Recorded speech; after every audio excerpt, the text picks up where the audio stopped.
Anytime you utter the phrase, "everybody make a perception check," you risk a crisis.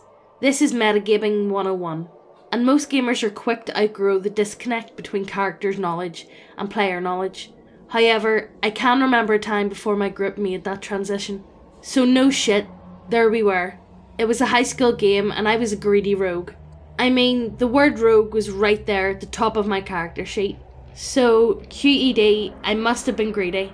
At least, that's what the inference my colleagues at the table made. You see, we were of an age when stealing from the party coffers seemed like a good idea. Surprisingly enough, however, I wasn't the one doing the stealing. That honour went to my pal, the Ranger. He had a solid little move silently score, and he thought it would be a good idea to skim a little off the top. Unfortunately for him, my spot skill was even better. So there he was, shoveling furtive fistfuls of coins into his pack.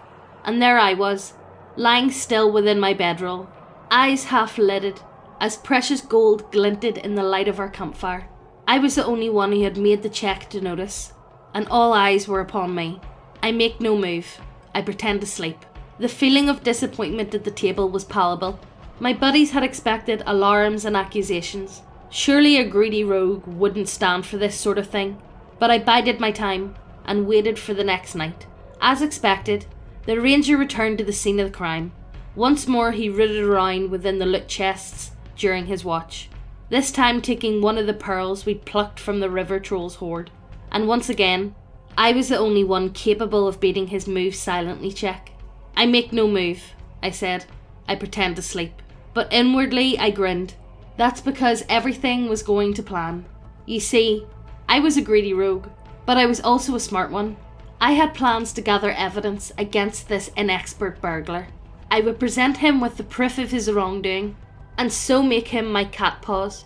You'll continue with this thieving business, I would say, but you're going to cut me in for 80%.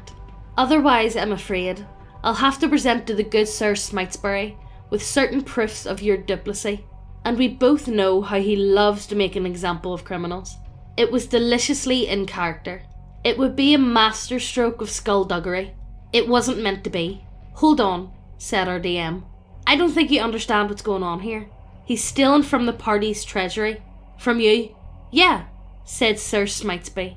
You're a rogue. You're all about golden stuff. Honestly, said the Ranger, I feel like you're misplaying your character.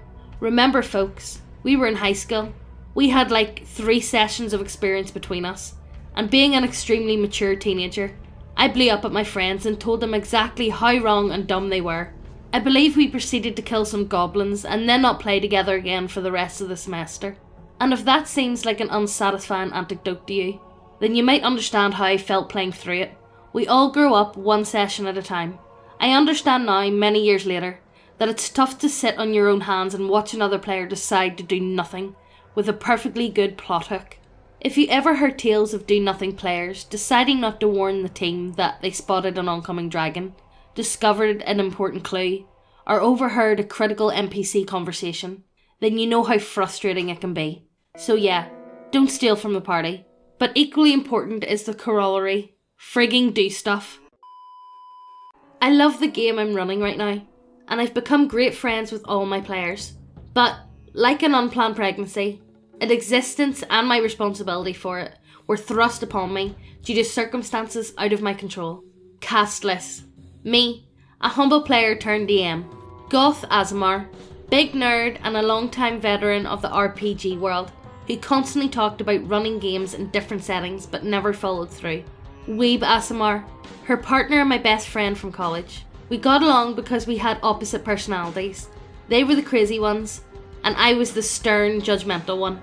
I just want you to understand that their actions in this story are pretty par for the course. The 4 other players who are all lovely people. So Weeb Aasimar contacts me about a cyberpunk game their girlfriend Goth Aasimar is running, and I'm in. I show up at the Discord server, asking questions about the system and the setting. Goth Aasimar is super excited to play with me. We've heard about each other for years via Weeb, and we're both excited to have this time to actually meet and to get to know each other. I ask how many people will be playing, and she says she wants to try and keep it super small. 3 players, maybe 4. She's doing a heist game and wants to keep it simple.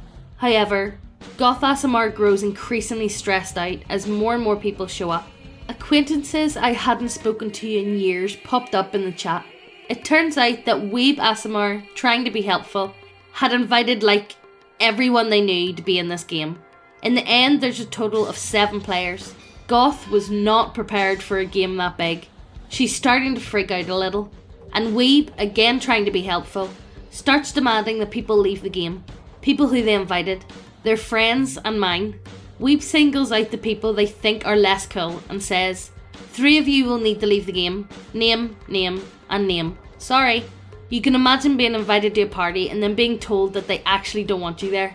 The people they singled out are, of course, understandably hurt and pissed about this, since they've been working on character sheets and had already gotten excited about playing the game together.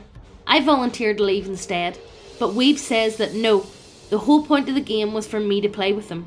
Goth is more mortified than ever now, and Weeb doesn't see how what they are doing is wrong. So in a moment of idiot's genius, I say, hey, 4 of us will play Goth's game, and I'll run a separate game with all 7 of you. And so a separate Discord server was born. 1 person dropped out, so I'm now running a game with 6 players. I'm unprepared and I scrambled to come up with an adventure for them. I never GM'd a game on my own, so I'm a babe in the woods. I spent some time writing, and I come up with a scenario I think is playable. It's a fun fantasy story in D&D 5th edition, about a wildlife rehabilitation group called OOPs, Outer Planet Owlbear Protection Squad, that winds up in some misadventures above their pay grade. Simple and fun. We get character sheets created, all 6 players come up with something. And then I noticed the problem. Every single player has created an edgy, brooding, self-insert Mary Sue character. It occurs to me that most of them have little to no experience with D&D. And now I start to panic. ᴡᴇᴛʰ is playing, you guessed it, a ᴡᴇᴛʰ. An edgy warlock with a succubus patron and no morals or loyalties. ᴡᴇᴛʰ is playing a plucky Bjojo Aasimar, who looks exactly like them, but perfect with no flaws. The rest of the players, mostly noobs, have created a cast of edgelord loners. During our first session, I literally had to say, so actually, all the corners of the room are taken by other people right now. You could stand off and brood in the middle of the room, or near one of the walls. Every single player had their character hiding in different parts of the room at this company meeting, leaving my poor dwarf NPC standing by the cider bowls, panicking that all these new employees refused to come near. So, because none of the edgelord Mary Sues wanted to interact, and when they did, it was only to drop some vague hint about their tragic backstory. Oh Jesus. Oh God. I had to railroad them, kicking and screaming, to the first game thing, an owlbear poacher with a stolen owlbear cub. However, ᴡᴇᴛʰ decided she didn't want to do her job, and instead went to the local tavern to try and scam the owner. So we split the party immediately. This caused the plot of the game to drag on a lot longer than it needed to, and Goth got frustrated because everyone at the bar was so nice to her, and it wasn't fun to scam them. Equally as frustrating was Goth and Weeb's constant flirting. Weeb was the worst offender here. They'd make a blatantly graphic sexual joke and then ask their girlfriend if she got it, and the rest of us would all be left creeped out by their weird, detailed, in-character PDA. We had to instate a no IRL flirting rule, which made Weeb mad. I really think flirting is too light of a term for what they were doing. It was more like foreplay, honestly. It made everybody even more uncomfortable. Anyway, due to all this, we didn't get to the first fight until the end of the second session, after which Goth and Weeb both dropped out. Goth told me she was upset that everyone in the game was a cast of Mary Sues, and that the game wasn't what she thought it would be. Weeb agreed that everyone was just too narcissistic and unfun. You guys were literally the worst offenders. Nobody was a bigger Mary Sue than you two. You're the reason it's not fun. So, long story short, once they were out of the game, I was now DMing an adventure with 4 players, which is ideal, who were all noobs but willing to learn and genuinely wanted to play my game for its own sake. We've been playing a few times a month for almost a year now, and we've become very good friends. I've become a much better DM, and they've become much better players. Our story is fueled by their relationships and whims and wishes. instead of just me railroading a bunch of empty vessels. We all grew together, and I'm proud of the story we're creating. Goth ASMR's cyberpunk game never came to fruition. Note, I'm still friends with Goth and Weeb. They're both super fun people, but I don't think I'd play another RPG either. I don't feel like I need to really say much here, but this is why weebs are pure cringe. Now, I get it, like, you know, anime. I'm not really a big anime person, just so you guys know. I don't even watch JoJo, and like a lot of people have told me, mate, you need to go watch a JoJo. I watched the first few episodes, and that's about it. It's just not for me, you know.